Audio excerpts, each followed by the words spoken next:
Back on campus. So good to see many of you. If this is your first Baltimore Data Week and the first Baltimore Data Day in person, welcome. For us, we've been doing it for 13 years. And so maybe some of you have been here with us for the last 13 years that it has happened. And it's a whole new world, right? We're reconnecting, and that's actually going to be one of the themes of my entire talk is about reconnections. And hopefully today you get to meet each other, you get to meet us and our team, you get to meet maybe even folks that are on the Zoom. Hello, everybody that's on Zoom. And of course, learn from not only our work, but so much work going on around the country to help neighborhoods understand how their neighborhoods are changing. So my name is Seema Iyer, and I oversee the Baltimore Neighborhood Indicators Alliance here at the University of Baltimore. We are super grateful to have you all back on campus. A little bit about the Baltimore Neighborhood Indicators Alliance. If you aren't already familiar, we are the Baltimore partner of the National Neighborhood Indicators Partnership. NNIP is the acronym for that. There are 30 cities around the country. We were the 6th entry into that network. It's a learning network where we're learning from other cities that are very similar to Baltimore, trying to figure out how to get data in the hands of communities. We prepare the vital signs report. That's what we do. We're pulling out data, and that's what my talk is going to be about, of how we understand how neighborhoods work by tracking data on a continuous basis. This is the bina team. You'll see us throughout the day, around and about. So if you have any questions, obviously my name is Seema. Cheryl Knott is at the table. She's our research manager. Logan Schertz is next to her, our research analyst. Armand Paredes is on the Zoom call. Hello, Armand. He did an amazing talk yesterday. If you hadn't seen it, it's great work that he's doing on our GitHub site. Brittany McMullen is on a plane right now, so she's nowhere in this space, but she helped us get to, this day together. She's our research real estate data analyst. And Ashley Edwards is brand new. Don't scare her away. We need her to stay. She's our brand new and first ever bina civic engagement and communications specialist. So if you are following us on social media, you'll actually see we have way better posts now. No offense to my team, but we used to do it on like the side and third and fourth part of our major job. So it's great to have somebody dedicated to that work. So welcome, Ashley. And in general, Ashley's here to try and figure out how to engage communities. For those of you that have been here at Baltimore Data Day in the past, Baltimore Data Day used to attract over 300 people, believe it or not. And it is just a whole different ballgame in terms of engaging communities for all of us, really understanding where people are, what people have experienced in the last 2 years, and how do we reconnect. So our major project is, of course, the Vital Signs Report. Let's get this out of the way. The Vital Signs Report is 20 years data compendium where we are issuing over 100 different indicators for our 55 communities. And we're going to explain kind of what these are throughout the day and throughout the week if you've been with us. And so you imagine 5,500 data points at least on an annual basis that we issue. And the question is, how do we make sense of all that data? So now we have 20 years worth of that and trying to make the sense of that for communities. So a little bit of history on which indicators do we even choose, right? Just like when you go to the doctor's office and you get the battery of tests of your vital signs, how do they know what to track? Well, urban science is a much younger science than medical science, of course. But for those of you that might have been around when the bina project was created in 2000, it did a massive community engagement at the time to understand what communities wanted to know. And believe it or not, there's some pretty common ground on what communities want to know. Pretty much all communities want to know their crime rate. They want to know their walk score, believe it or not. They want to know their high school dropout rate. How many properties are vacant and abandoned? These were very common indicators across all communities in the city of Baltimore. We came back 10 years later in 2011 and asked people what they wanted to know. And we thought after 10 years, people would not need as many indicators as we had. I think we had 70 at the time. And I thought for sure we were going to whittle that down to like 20. And instead we grew to over 110 because people need information. Why be a bottleneck towards information when if you can help somebody with a bit of data, we should issue that kind of information. So we actually increased the number of indicators between 2000 and 2010. And since 2010, we've had like an indicator wish list. Things that people have asked for from us, but we didn't have the data yet to actually provide. And over the last 10 years, we basically try and figure out ways to provide that information. We've learned from research. Like I said, we're part of a learning network. And so we are trying to figure out best practices from around the country. That's where we get things like the cash-based sale. That's where we get things like, let me get rid of this thing if I can. I don't know if that's any better. That's where we get things like library membership rate. I think the Baltimore Neighborhood Indicators Alliance is one of the only partners in the network that has this particular indicator. And the library is actually here. Jennifer Mange is here from the library system. And I think we met her at one of our first Baltimore Data days. And I was curious, why is the library at Baltimore Data Day? And now I know why. It's because they have so much information for neighborhoods, and conversely, we can get so much information from the library for neighborhoods. So understanding from research what communities might want, even if they haven't asked for it, is part of our kind of reconnaissance. Every single one of our indicators, as you've probably seen this week on a map, has a map. The darker the color, the more of that thing there is. So in this case, the more people with a library card. You can see kind of patterns in every single one of our indicators after a while. And the question is, how do we, again, make sense of all those patterns? And then we work in policy groups. So we're working at the city, at the state, at the federal level to understand what kind of policies are going to be important. We work with foundations in terms of what kind of things they're going to fund and the things that they're going to ask of their grantees. So that if we know a foundation is going to ask third grade reading levels, because that's a new campaign that's coming around nationally, we need to have that information for neighborhoods to be able to respond to the grant opportunities that might be coming down the pike. So, obviously for transit advocates, having the no vehicles indicator is one thing that we've kind of worked on. And these are some of the things that we've heard when we're in the room for policy related conversations. And then after all that, we have all these indicators.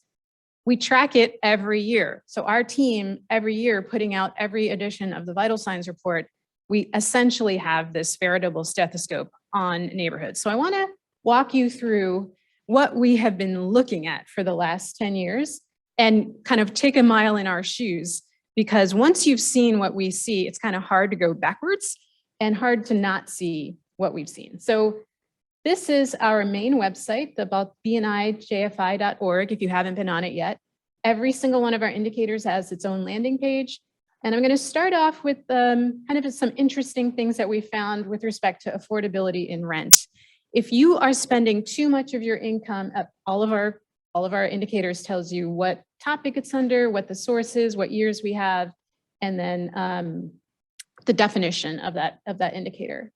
And if you're spending in your community, too many people are spending too much of their income on rent, not only are they housing burdened, which is something that you need to think about, but they don't have much disposable income to spend on the other things like your retail. So if you're a Main Street manager and you see that your surrounding households are spending too much of their income on rent, they don't have any money to spend in your Main Street.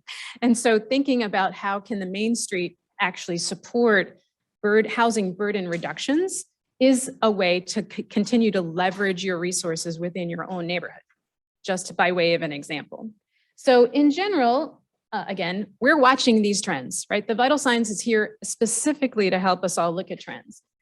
We can see that in the city of Baltimore, housing rent affordability, actually, which means the percentage of the people spending too much of their income on rent, has gone down, which is a great thing.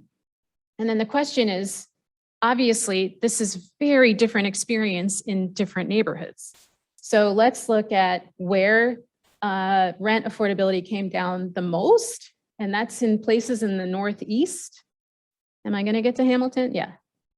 Oops, terrible lime color, but you get the idea.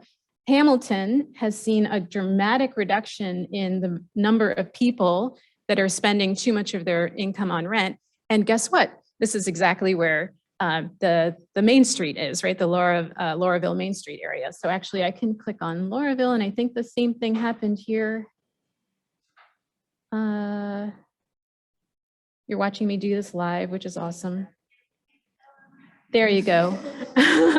So Lauraville and Hamilton are very close to each other, and Lauraville experienced a very similar reduction.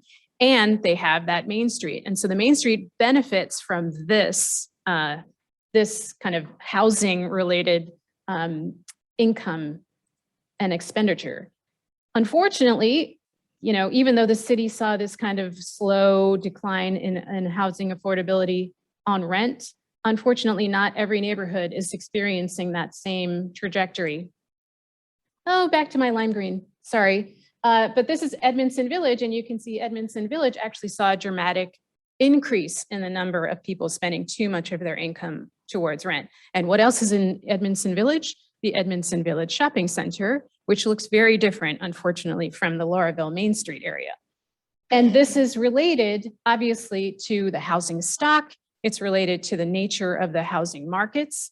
But this kind of, we're going to use the term divergence a lot today. Divergence, reconnection.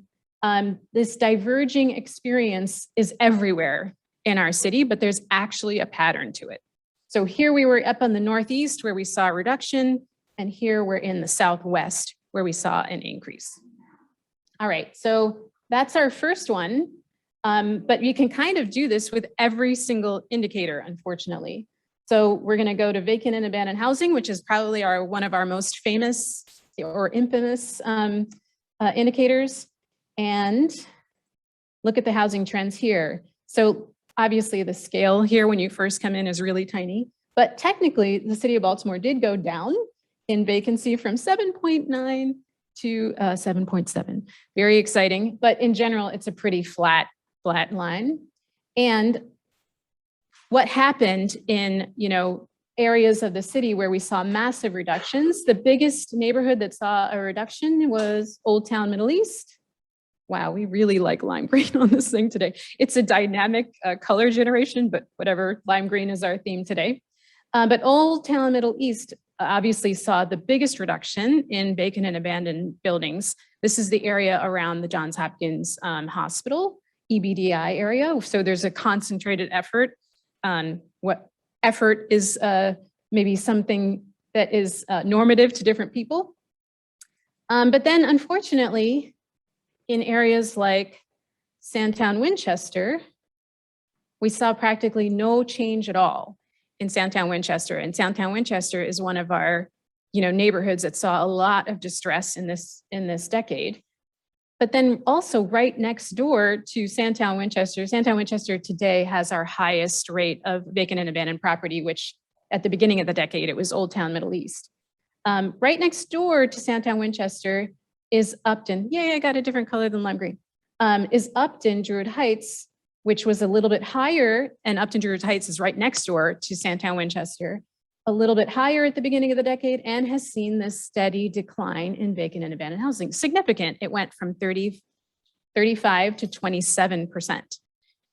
What is happening between Upton and Sandtown Winchester, where Upton is going in this kind of steady direction to reduce its vacancy, and right next door is Sandtown Winchester. So again, a little bit of this idea of divergence in experience in terms of vacant and abandoned housing. And then the last one, I could do this for hours. You can see, this is literally what we do. We stare at these kind of trends all the time. The last one I want to do with all of you together is look at gun-related homicides. Obviously, we know that crime has been a problem, but when did crime start to be a problem? Because at the beginning of the decade, we were actually doing pretty well with respect to crime reduction. But notice there is this point of inflection. There's a step change, right? And when does this happen? Precisely in 2015 with the death of Freddie Gray. We have been in this state of heightened anxiety as a city since 2015. And that's kind of what the data is showing us. And you can see this pattern in many different neighborhoods where something happened in 2015 and we just never came back down from it. So Sandtown, Winchester, again, step change in 2015 to gun-related homicides. And that was also an area that didn't see any kind of reduction in vacant and abandoned property, remember? So you can start to do this with every single one of our indicators. A lot of people think that it's the downtown area, so let's check what happened in downtown over this decade. Where's downtown? There it is. Downtown saw a little bit of a spike and has now come down below the citywide average.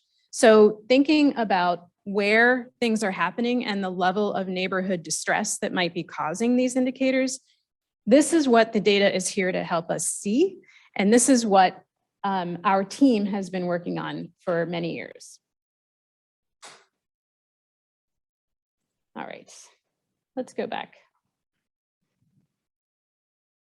I'm going to do my slideshow from the current slide. So in order to help us all understand these trends that we were seeing, we knew that when the 2020 census came out, we had an opportunity to really take stock of the 10 years worth of data that we had and help us all understand what those patterns are. We could kind of sort of see these patterns, like something's going on differently in the Northeast than differently in the Southwest. And we want to invite you to join us in the Baltimore Community Change Project. There is a static part of this project where we have several reports that are part of it, but this is an ongoing way to try and engage people on understanding how Baltimore changed in the last decade, because that's what it's all about. We're all here to help change our neighborhoods for the better, whatever that might mean for your neighborhood. The purpose of the Baltimore Community Change Project really harnesses all of the data from vital signs and is meant to empower us all to do two major things. One is to stop the population loss that we've experienced now for the 7th decade in a row, and two, to eliminate those disparities, right? Where we have the tale of two Baltimores in practically every single one of our neighborhoods. And thinking about data, you might think, well, there's so many more urgent things to do, but hopefully all of you that are here understand that the data is about empowerment. Tracking, monitoring, making sure that what you think is going to actually happen in your neighborhood is actually happening in your neighborhood. That is an act of empowerment. And that's what we want to help neighborhoods do and help you all be a part of that conversation. So learning empowerment through monitoring, constant monitoring, is why the Baltimore Community Change Project was created. So preliminary findings from the 2020 census, you've probably maybe heard not just me say this, but from other people. Unfortunately, it was the 7th decade in a row for Baltimore to lose population. We lost 5.7% of our population. In the previous decade, we had lost 4.6% of our population. So really going in the wrong direction here. But the worst thing is that we are the only East Coast city on the we are the only East Coast city to continue to lose population. Our friends from Philadelphia, my hometown, Philadelphia gained 5%. Where we just lost 5.7%. And that Philadelphia posted its biggest gain between 2010 and 2020.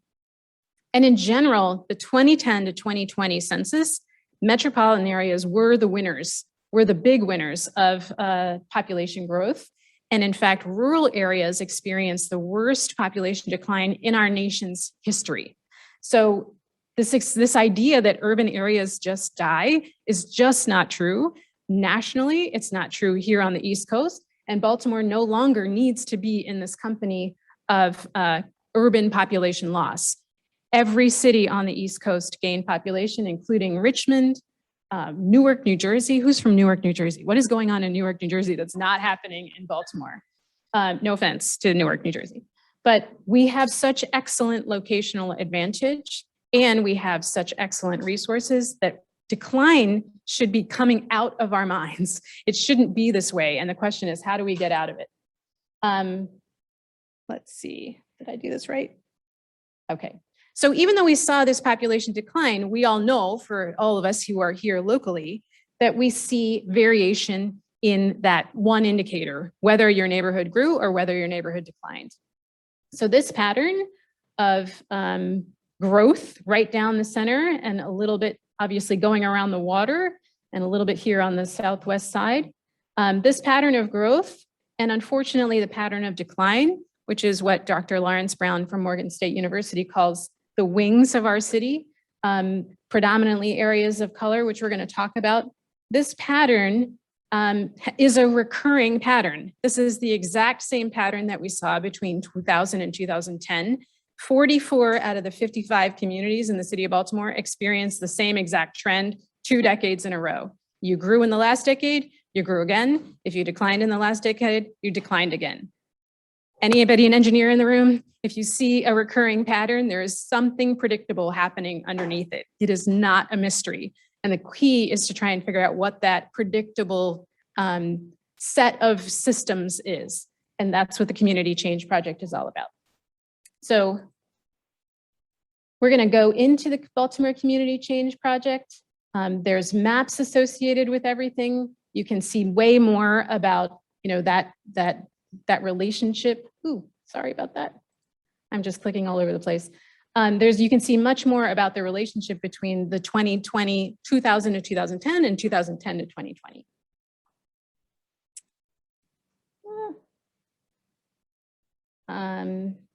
Here we go. So what is going on to explain this kind of pattern? And remember, we saw that divergence with some of the other indicators too, right? Some parts of town are experiencing different things. Some parts of town are gaining, some parts of town are losing. And the reason and the way to kind of explain that is this idea of enduring divergence. So we're kind of taking a couple of different theories in sociology and economics and smashing them together. Sociology is the study of urban spaces, and in economics, the idea of how do actual networks form and what does networks mean for neighborhoods.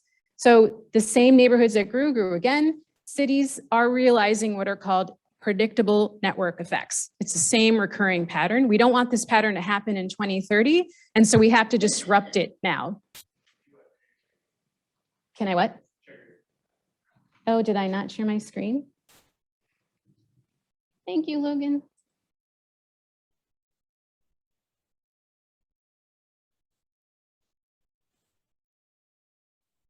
Sorry, Zoomers. So let's try and figure out why network effects are so important and at the neighborhood level, because the neighborhoods that grew are networked. If you learn nothing else today, the neighborhoods that grew are networked. They're networked digitally, they're networked socially, they're networked financially, they're networked physically. Notice that coming down the center, what is that? That's I-83 and I-95. They're literally physically connected. They're digitally connected, they're civically connected. And once you get connected into one domain of these things, you actually get more and more connections because of the nature of connectivity. So just thinking about this one quick diagram, if you have two computers, the computer is the node towards connectivity. The connection is the relationship between those computers, right? So if you have two computers, you have one connection. Once you go to 4 computers, you have 6 connections. And now if I've gone to 8 computers, I've got 28 connections.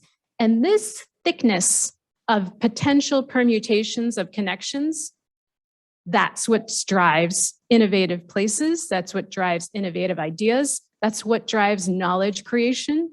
This is what drives thickness of markets.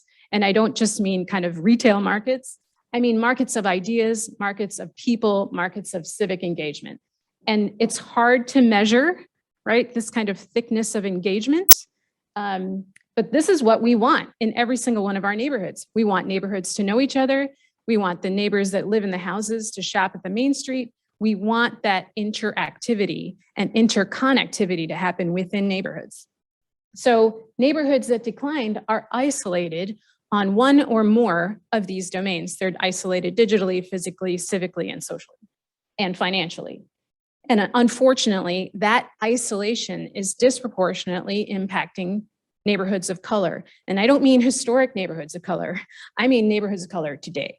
And we need to think about how do we reconnect neighborhoods between those areas that are growing and the areas that are declining? Because even if you think about the optics of that, the neighborhoods that are growing, I don't think, if any of you live in a neighborhood that's growing, I don't think anybody wants it to be this way. We don't want it to be that some neighborhoods are growing and some neighborhoods that are declining. The question is, how do we stop it? And the answer is that we actually need to reconnect. So Dr. Brown talks about the white L and the black butterfly. Well, we've got to get the body and the wings to actually work together, right? That's the answer towards 2030. So again, thinking about urban sociology and Dr. Brown's book, The Black Butterfly, there are 4 tenets of change that you want to think about in your neighborhood. What is the size? You've got to monitor the size. If there's 1,000 people living in your neighborhood today, is it going to remain 1,000? People are naturally leaving every neighborhood every day. Somebody's moving away, somebody's unfortunately passing away. Do you have a replacement strategy? Do you have enough people to come back as people are naturally moving away? Ecosystems matter. Households don't do anything without the businesses don't do anything with the households. They don't do anything without their elected officials. Making sure that you have an ecosystem functioning within your neighborhood, that's what's going to turn around a neighborhood. Spillover effects is just a fancy economic term for interactions. How do we interact in our neighborhoods? Do we actually know each other? Do we interact in terms of marketing? Do we actually figure out how unintended consequences from interactions might happen, right? You might think that rise in housing prices is a good thing, but that has an unintended consequence to the people that now see a rise in their tax bill. So interactions is the key in neighborhoods to understand how the effects are going to happen for any particular policy or any kind of program. And Black neighborhoods matter. Black lives don't matter until Black neighborhoods matter. This is literally coming from Dr. Brown. And it is so clear in our data that we should be able to value African-American neighborhoods, regardless of how many people live there, whether it's 90% or 20%, it shouldn't matter. It should be valued at the same kind of rate as any other neighborhood. So the Baltimore Community Change Project had 3 parts. The analyze part, which I'll talk about first. And I think, do they have the one-pagers, Cheryl? Is that just around? All right. If you want to learn more about the actual analysis in the Baltimore Community Change, go see Ashley at some point. I want to thank all of our students. One benefit of the pandemic is that we went virtual, and we were able to kind of engage students from around the country to help us think through the Baltimore Community Change Project. Some here in Baltimore, at Johns Hopkins, at Morgan State, and then around the country at my alma mater, University of Michigan, UIUC, and then here, of course, at the University of Baltimore. It was a great, great project, working with young people that really just wanted to dig their teeth into all the data. So the analysis, the 6 different reports, that could be a whole conference in itself to go through all 6 different reports. Please take a look at the Cliff Notes versions of the reports and maybe even read the reports. They're meant to be very digestible, depending on who you are. So if you're a housing advocate, we highly recommend you look at issue brief number 2. If you're a developer or interested in real estate, take a look at issue brief number 3. If you're a transit advocate, take a look at number 4. And if you're interested in digital equity and connectivity, take a look at number 5. So again, the Cliff Notes version, what changed in our city between the neighborhoods that grew and the neighborhoods that didn't grow? Neighborhoods that grew have certain characteristics. Certain characteristics. We have a bunch of things that happen in the neighborhoods that grew. This is probably what you expect. The neighborhoods that grew had more employment. The neighborhoods that grew were predominantly white. They had greater racial diversity in general. They had higher homes values. They had higher median income. They had a kind of working age population. And they saw new construction. Neighborhoods that grew saw new construction. Again, not rocket science. The neighborhoods that declined were predominantly African-American, had high rates of unemployment, lots of cash sales, so kind of outside the housing market, lots of houses that are just empty, so not vacant and abandoned with a tree growing out of it, but just no longer receiving mail, so they're empty, no internet at home, obviously areas with vacancy rates. That affordability, the higher the rent affordability that went up, the more decline you saw in your neighborhood, and then the 45-minute commute time. So in terms of what to track on an annual basis now, we can clearly say how many new construction permits are happening in your neighborhood? And if there aren't any, you got to think about what can you do to actually change that.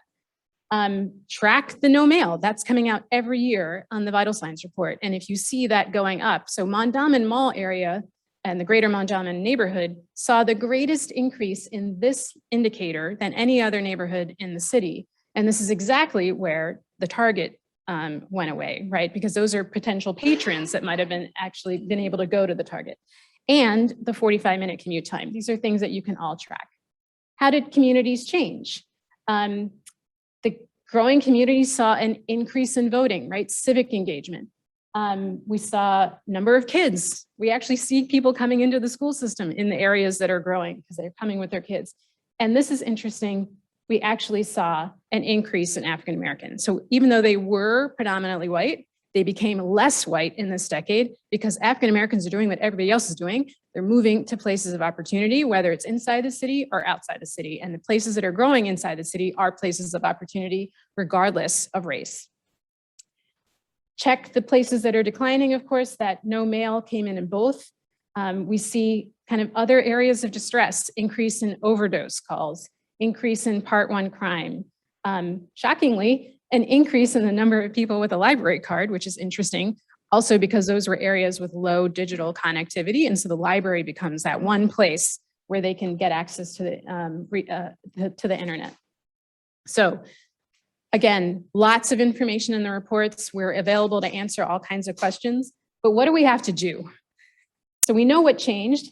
What do we have to do? We have to actually use the data to try and understand how our policies are either helping those two things, increase population and reducing disparity. So we were in a community meeting, and one of the things that we found in the report, which we documented, is that the biggest reason why any neighborhood saw a reduction in vacant and abandoned housing is because we saw demolition in those neighborhoods. So Old Town Middle East, that dramatic decline is largely because of demolition. But it didn't lead to any kind of population change. We haven't seen population growth in that area yet, and that is true for a lot. So this kind of very steep correlation between vacancy and demolition. And we were in a community meeting and someone said, well, you know, demolition wasn't really there to be a community development strategy. It's really there to reduce crime in addition to reduce vacancy.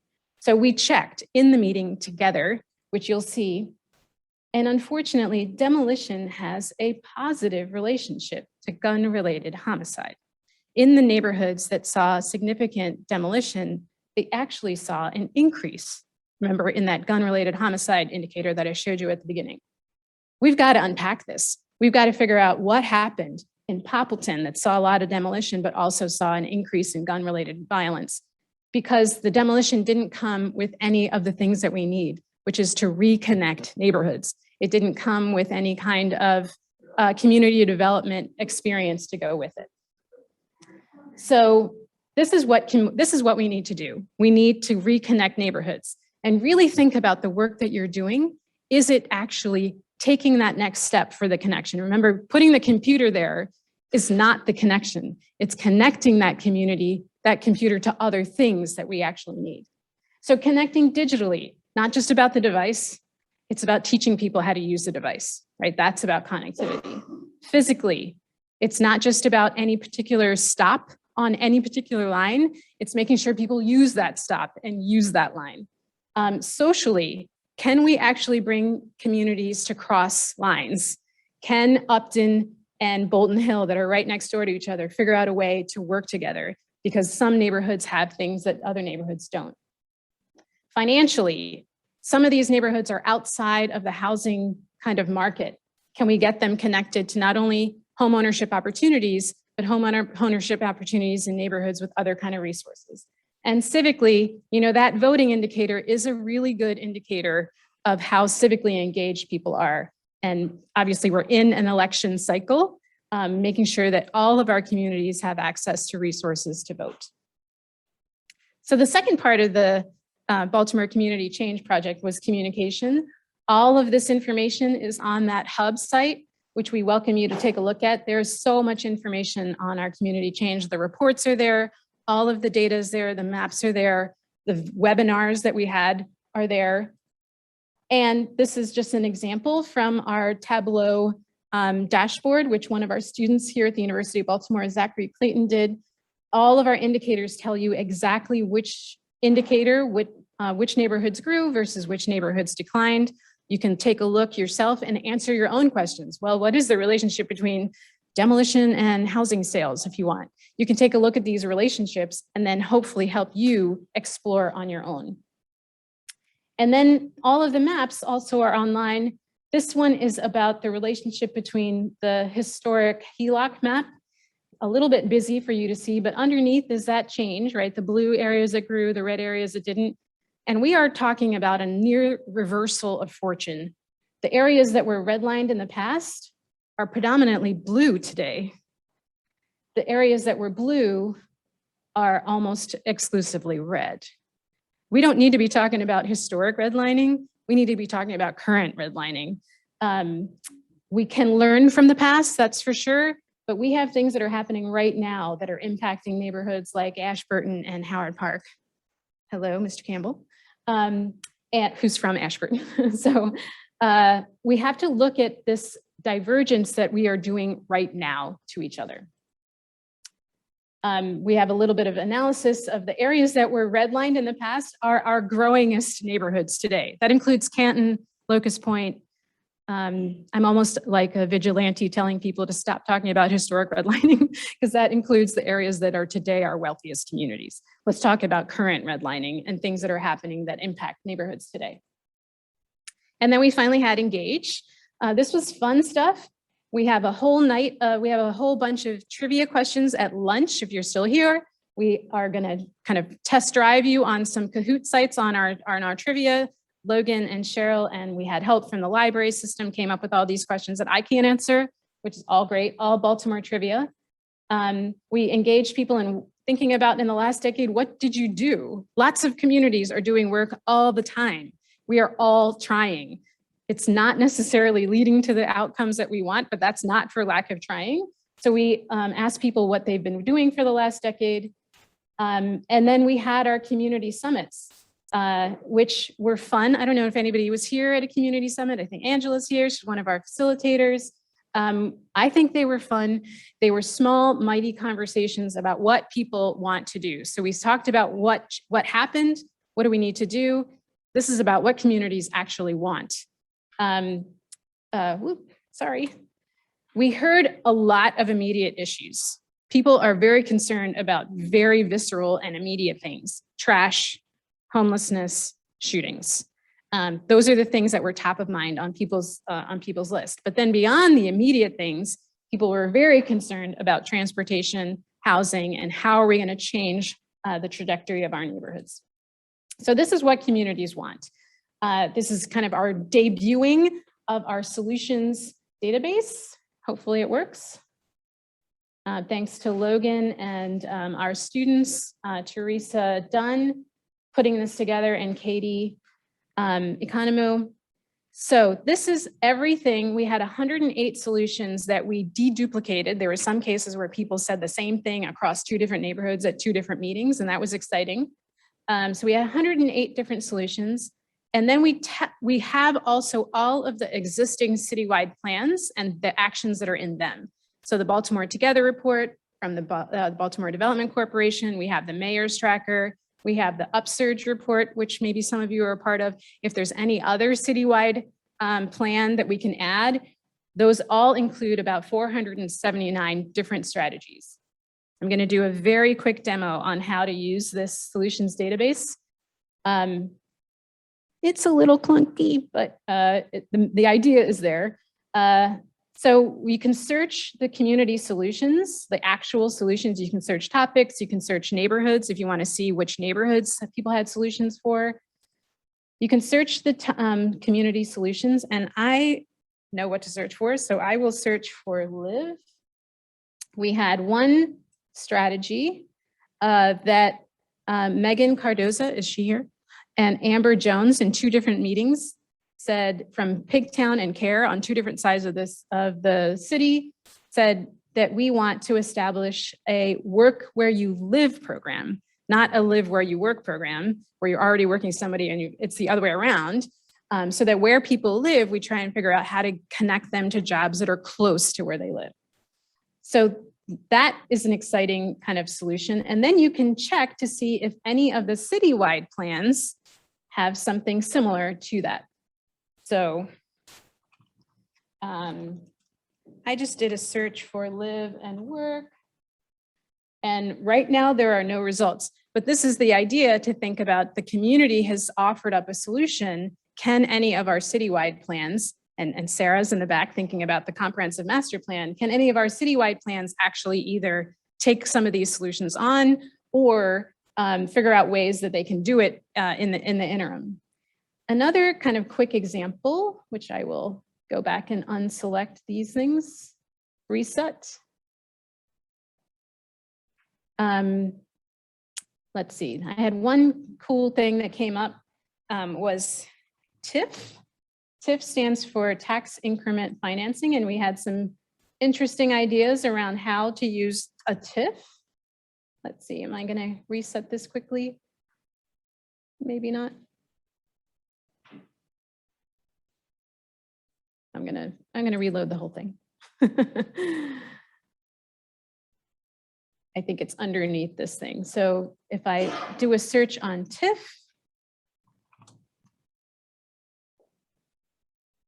make that extra space, I get these two things that people have talked about. If I can get down there. This is what I said, like it's a little bit clunky. There's two people that said that they wanted to address the idea of city policy towards tax increment financing. One is to create a non-contiguous TIF, and another is to create a TIF specifically in the Black Butterfly, that you actually invest in the public infrastructure in our declining neighborhoods.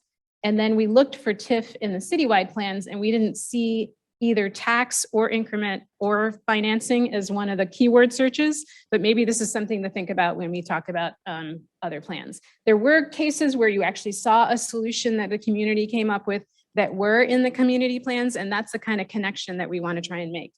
Well, the biggest exciting thing is that the solutions database doesn't end with what we did in March. We are here to help you actually add to the solutions database. You have cards in front of you, the colorful blue cards. For those of you that are online, you can actually take a look at the form. For those of you that are here throughout the day, we want your solutions. We want your data-driven solutions. If there's a data point that you heard that you want to try and address with respect to disparity among our neighborhoods, that's what we want to try and do. And it's a living database that everybody can have access to. And if your idea meshes up with somebody else's, we will connect them and show you that you actually have something in common with people from around the city. And that's what the solutions database is all about. All right. I think I am exactly on time. So that is the end of my part of this conversation. We are going to head into a series of conversations around specific topics. I have completely lost my team site. Did I lose my team site? I've completely lost my team site, but that was my last slide. So joining us either on social media, come see Ashley if you want the full set of reports. Obviously, hang out with us for the day. You're going to hear much more about it, and connect with us on our key mission at the Baltimore Neighborhood Indicators Alliance is to make sure that every neighborhood can improve its quality of life through the use of data, but specifically to eliminate this kind of disparity. That's been kind of something that has been very clear since 2015, if not earlier, that we cannot exist ethically, psychologically, financially as a city where we have such diverging fortunes amongst our neighborhoods. So let's work together to change that. Thank you.